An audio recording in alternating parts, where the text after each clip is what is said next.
Tuhan, sabda hidup.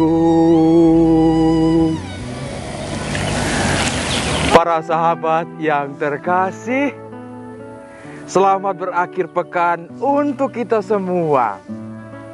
Bersyukurlah kepada Tuhan dan teruslah melangkah, yakin dan percaya. Dia hanya sejauh doa. Karena itu pada hari Sabtu ini, Sabda Hidup menyapa hati kita semua yang diambil dari Injil Yohanes bab 16 ayat 23b sampai 28. Dalam amanat perpisahannya, Yesus berkata kepada murid-muridnya, "Aku berkata kepadamu, sesungguhnya segala sesuatu yang kamu minta kepada Bapa akan diberikannya kepadamu dalam namaku. Sampai sekarang, kamu belum meminta sesuatu pun dalam namaku.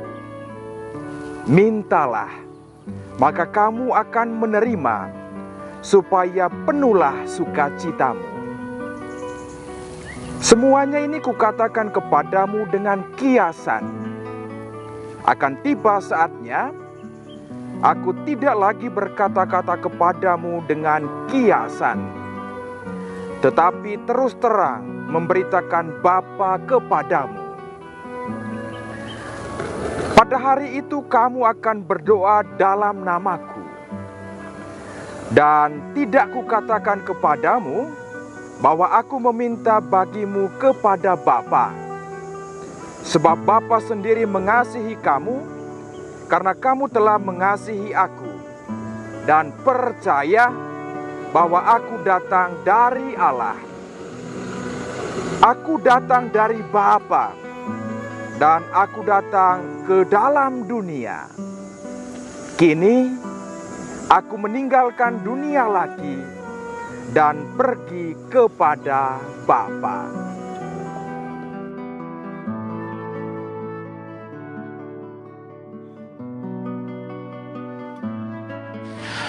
Mintalah, maka kamu akan menerima, supaya penuhlah sukacitamu. Para sahabat yang terkasih, apakah saat ini kita sementara mencari kasih Tuhan, cari ke sana, cari kemari, tetapi belum mendapatkan apa-apa? Mintalah. Kasih Tuhan itu hanya sejauh doa. Ada dua kesaksian yang ingin saya bagikan. Yang pertama, dari seorang perantau yang sudah lama di Hong Kong. 20-an tahun. Dan setiap minggu atau pada perayaan-perayaan khusus itu dia ke gereja. Dan tekun sekali dia berdoa. Kadang-kadang saya katakan, "Oh ibu kenapa rajin sekali berdoa, doa rosario ya?" gitu.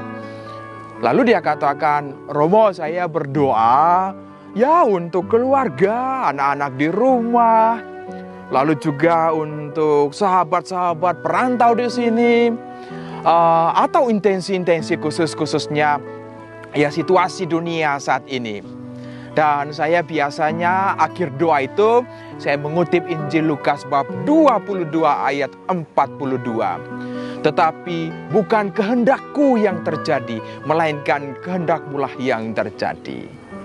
Dengar sharing ini, saya kadang-kadang berkata, waduh, saya harus belajar dari ibu ini.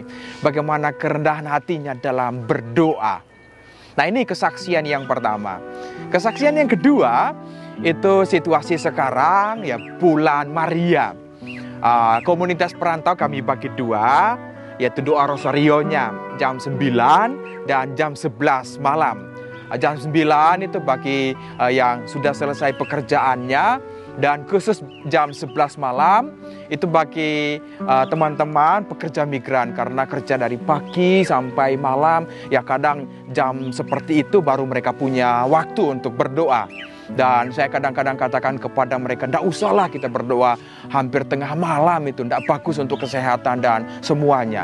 Tetapi yang membuat hati saya tergugah itu adalah mereka katakan, Romo, 1 jam saja kami bersama Bunda Maria mau bersyukur. Lalu saya bergabung dengan mereka dan hati saya itu sungguh-sungguh terberkati. Dengan ya keterbatasan yang ada, dengan situasi yang ada, mereka tetap berdoa. Nah, inilah bagaimana kita menyapa Tuhan itu sejauh doa.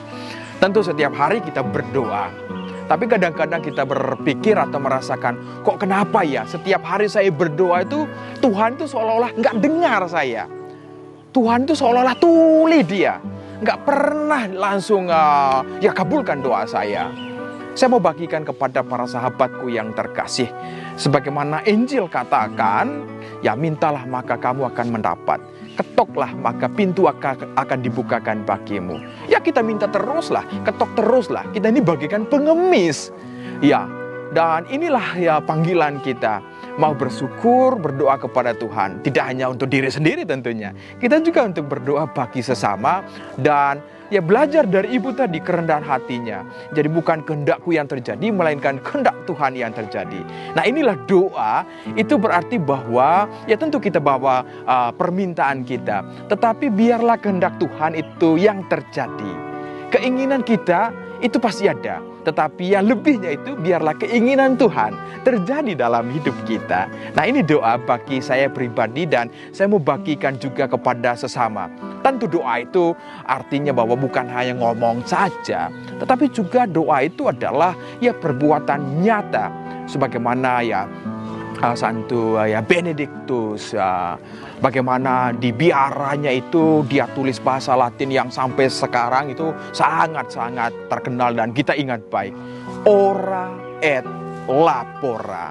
Kita ora berdoa, tetapi kita juga buat sesuatu. Misalnya minta waktu ujian. Wah Tuhan, semoga saya bisa ikut ujian dan nilainya bagus. Tetapi kalau kita tidak belajar, wah gimana itu? Atau Tuhan, semoga ya usaha saya tahun ini jangkanya semoga tahun depan saya bisa hidup berkeluarga. Tetapi kalau kita tidak usaha, kita tidak juga terbuka terhadap yang lain, gimana? Jodoh itu ada, ini contoh saja. Atau banyak hal terjadi dalam hidup ini tentang usaha pekerjaan atau apa saja. Jadi intinya dalam doa itu perlu, artinya saya berdoa ora, tapi saya juga artinya saya berbuat sesuatu, bekerja. Para sahabat yang terkasih, inilah yang saya mau bagikan pada akhir pekan ini, bahwa Tuhan itu menyertai kita. Doa adalah ungkapan syukur. Di dalam doa, bagaimana kekuatan Tuhan itu hadir, menyapa kita, dan juga melangkah bersama dengan kita. Karena itu, mari tetaplah melangkah, tetaplah berdoa. Karena kita yakin dan percaya, bersama Bunda Maria, kita menghantar semuanya ini kepada kasih Kristus yang sudah bangkit. Tuhan Yesus memberkati, Bunda Maria merestui. Amin.